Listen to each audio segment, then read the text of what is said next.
Hi friends, it's 2023 and I'm feeling energized to make housing market updates right now because there's so much to talk about these days.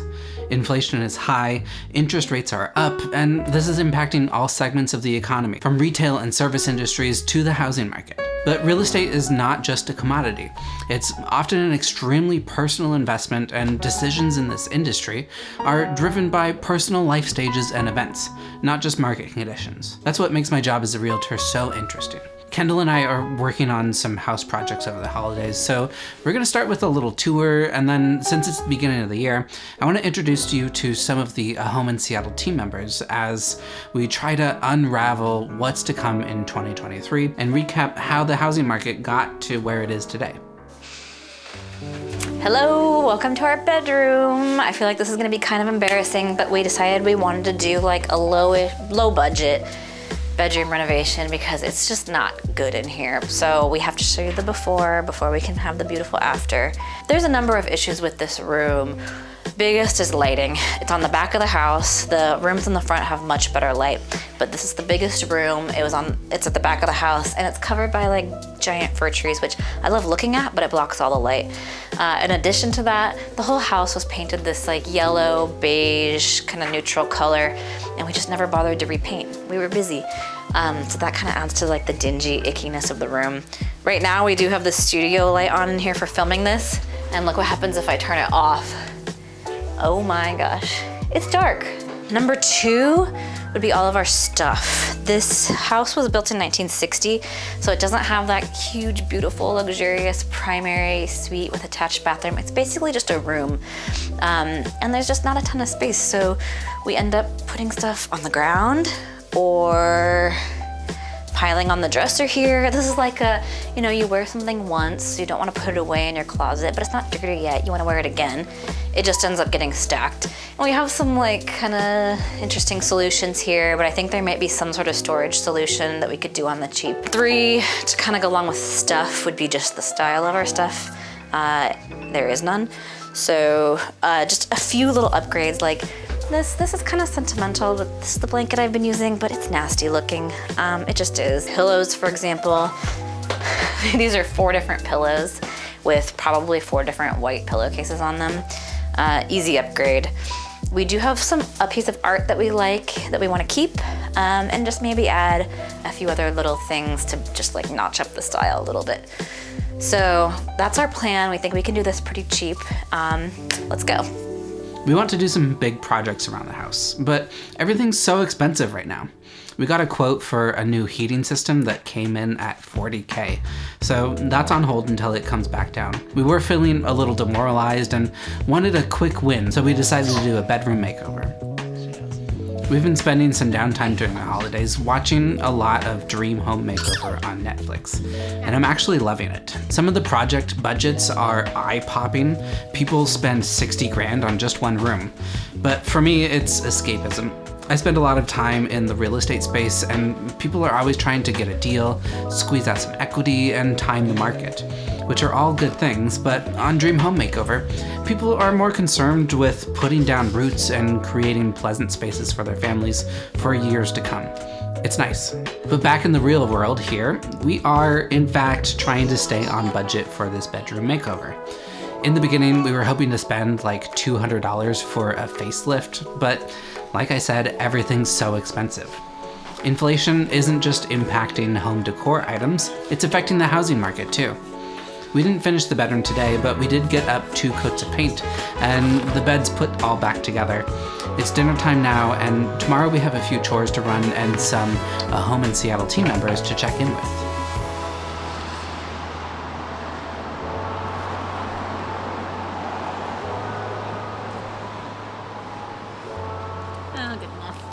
So we're heading up to see our favorite lender, Julie Johnson. She's based out of Seattle. I want to ask her a couple questions about, what's happening in the real estate market, what she's seen, and what we can look out for in 2023.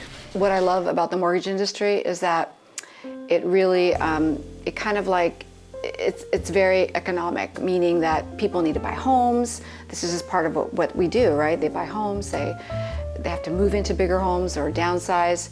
But how it It's just really, it ebbs and flows with the economy. That's probably the best answer I could say, whatever, supply and demand more than anything. When you hear the news, the Fed's raising interest rates, oh my gosh, that is actually the rate. The rate that goes up is the bank-to-bank rate, and those directly affect credit cards, auto loans, home equity lines of credits, where mortgage rates come from the bond market. Because of COVID, interest rates were artificially lowered, that's what really caused the interest rates to go down. I even had a client that was able to get 1.875 on a 15-year fix, which was out of this world crazy.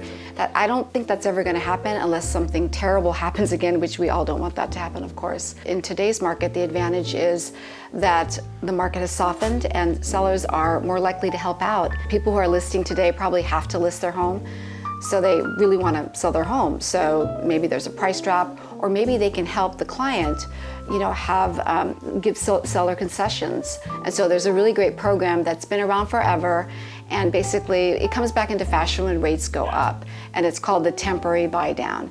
And I would probably say 8 out of my last 10 contracts all have this written in the contract, and that's where the seller can help by reducing the interest rate, and basically they're paying the difference in the interest rate temporarily. There's an article on MSNBC, and basically Fannie Mae is predicting that rates are going to go down to the mid-4s in Q2 of 2023. But when that happens, there's going to be more competition, more people buying, which is going to drive the prices up. And so that's the advantage of today, is secure the price, lower your interest rate in the future.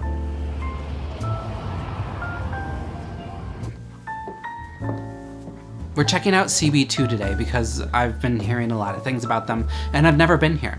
I think that this is going to be great inspiration. I don't know if we're actually going to buy anything because we're trying to stay on budget. We might just dive into our deep storage and grab something out of the garage for a free change-up for now. I want something for the dresser lamp that warms up the space, because I feel like it's gotten kind of cold in there. And we already have a lot of this black, so I'm tempted to match the black, but then I also think a wood tone would warm it up a little bit more, so maybe doing something different than the black. I don't know.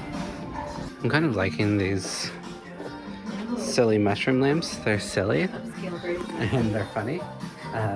Lots of these mushroom shapes. I don't think it particularly works in our house, and I don't love it enough to spend $600 on it, but they're fun.